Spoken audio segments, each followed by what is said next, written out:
अमितेश, आपके साथ शुरुआत करते हुए, अब हर कोई वैक्सीन के इंतजार में इन दिनों को काट रहा है और वेव एक के बाद एक आ रहे हैं, इससे भी इनकार नहीं हो सकता। चाहे वो यूरोप हो, राजधानी दिल्ली में भी हम बहुत बड़े चैलेंज का सामना कर रहे हैं। सबसे पहले वैक्सीन और वैक्सीन के इंतजार में हम कहां पर पहुंचे हैं, इसकी जानकारी के साथ शुरुआत करते हैं। डॉक्टर अमितेश। जरूर अंजना जी, जैसा कि हम लोग उम्मीद कर रहे थे और साल की शुरुआत में हमारी इस बात पे चर्चा भी हुई थी कि 2020 के अंत होते होते तक हमारे पास सक्सेसफुल वैक्सीन, अब मैं कैंडिडेट वर्ड नहीं यूज करूंगा, सक्सेसफुल वैक्सीन हमारे पास होंगे। और राहत की बात है कि ऐसा हो रहा है। कम से कम 2, इनफैक्ट अगर मैं बहुत होपफुल हूं तो 3 वैक्सीन को लेके बहुत अच्छे रिजल्ट्स आए हैं और वो तीनों ही ऑलमोस्ट यूज के लिए रेडी हैं। इनमें से फाइजर का जो वैक्सीन है उसके इमरजेंसी यूज ऑथराइजेशन के लिए अप्लाई कर भी दिया गया है यूएस एफडीए के पास। और इन दोनों के रिजल्ट्स को, जैसा कि नंबर्स हर कोई देख रहा है कि ये दोनों ही जो वैक्सीन हैं, फाइजर का और मॉडर्ना का, जो कि एमआरएनए बेस्ड वैक्सीन है, इन दोनों का ही जो सक्सेस रेट है उसे देखा गया है कि 90% से अबव है।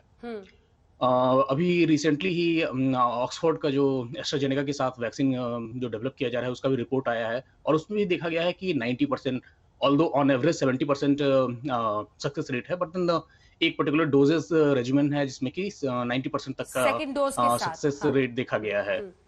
अब यहाँ पे इंटरेस्टिंग चीज ये हो जाती है कि ये जो हम नंबर देख रहे हैं, ये नंबर क्या है? क्या ये नंबर 90% सच में इतना इनकरेजिंग नंबर है? तो मैं यहाँ पे किसी भी तरीके का नेगेटिविटी नहीं फैलाना चाहता हूँ। हाँ, ये 90% बहुत अच्छा नंबर है। इनफैक्ट जब हम लोग शुरू में वैक्सीन के सक्सेस रेट पे बात कर रहे थे तो हमारी उम्मीद थी कि अगर कुछ भी 60-70% के आसपास मिल जाता है तो वो बहुत अच्छा होगा। हमारे पास 90% है, लेकिन ये 90% आया कहाँ से है? देखिए, हम लोग जब भी किसी वैक्सीन को डेवलप करते हैं, जो वॉलंटियर्स को रिक्रूट करते हैं, तो उसका 2 तरीका होता है। एक नॉर्मल तरीका होता है कि आप वॉलंटियर्स को रिक्रूट करो, उनका 2 ग्रुप बनाओ। एक कंट्रोल ग्रुप होता है जिसमें कि आप प्लेसिबो ग्रुप कहते हैं, जिसमें कि आप एक्चुअल वैक्सीन नहीं देते हैं, और बाकी आधे जो होते हैं उनमें आप अपना एक्चुअल जो वैक्सीन कैंडिडेट है वो देते हैं। इसके बाद आप वेट करते हो चांस का कि आपका ये जो टोटल ग्रुप है उनमें से कितनों को वो डिजीज होता है। इस केस में कितनों को कोविड-19 डिजीज डेवलप होता है। फिर उसके बाद आप ये चेक करते हो कि जितनों को हुआ है उनमें से कौन से हैं जिनको कि कंट्रोल प्लेसिबो दिया गया था और कौन से हैं जिनमें कि एक्चुअल वैक्सीन दिया गया था। और अगर वो ग्रुप बड़ा है जिसमें कि प्लेसिबो दिया गया था और जिसको वैक्सीन दिया गया था वो ग्रुप छोटा है, तो ये बताता है कि आपका जो वैक्सीन है वो प्रॉपर्ली काम कर रहा है। ये एक चांस डिपेंडेंट इवेंट है क्योंकि यहाँ पे आपके पास कंट्रोल नहीं है कि अगर आपने 30,000 वॉलंटियर्स को रिक्रूट करा है तो उसमें कितनों को वो डिजीज डेवलप होगा। इसका दूसरा थोड़ा सा इनह्यूमन टाइप होता है जिसको हम चैलेंज ट्रायल कहते हैं। इसमें आप वॉलंटियर्स को रिक्रूट करते हो, उनको फिर से वो प्लेसिबो और एक्चुअल वैक्सीन एडमिनिस्टर करते हो और उसके बाद आप उनको एक्सपोज करते हो उस पर्टिकुलर डिजीज के लिए, सो दैट कि उनको वो डिजीज हो अगर वो ससेप्टेबल है तो। और फिर वहां पे कंट्रोल वो चेक करते हैं कि क्या आपका वैक्सीन काम कर रहा है।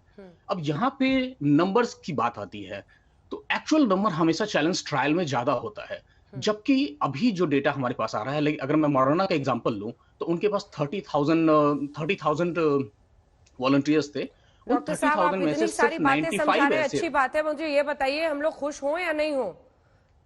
बहुत खुश होइए, ये खुश होने की बात है। ठीक है ना? मैं सिर्फ ये कह रहा हूं कि वो खुश होने से पहले हमें किस किस चीजों पे ध्यान रखना होगा। ठीक है। क्योंकि ये जो 90% की बात की जा रही है ये सिर्फ 95 वॉलंटियर्स के डेटा पे बेस्ड है। ठीक है, ठीक है।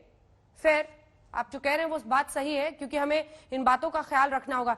खुश होने में जल्दबाजी तो नहीं कर रहे ना डॉक्टर विक्रम? अंजना जी, आपको राज तक की टीम को धन्यवाद। नहीं, जल्दबाजी नहीं कर रही हैं। ये बहुत बहुत अच्छी बात है कि ये रिजल्ट्स अभी सामने आए हैं। एक तरीके से वैक्सीन डेवलपमेंट में बहुत वक्त लगता है, सालों लगते हैं। तो 1 साल के अंदर अंदर इतनी अच्छी न्यूज मिलना, 70% 90% जो हम बात कर रहे हैं, ये बहुत अच्छे रिजल्ट हैं। ये जरूर है, मैं अग्री करूंगा मेरे कॉलीग से कि ये जरूर है कि ये ट्रायल है। अब जब वैक्सीन रियल लोगों को दिया जाएगा तब देखना पड़ेगा कि इतनी ही सक्सेस मिलती है या नहीं। पर फिर भी ये नंबर्स बहुत एनकरेजिंग है। इससे पता चलता है कि एटलीस्ट ये वैक्सीन काम करती है।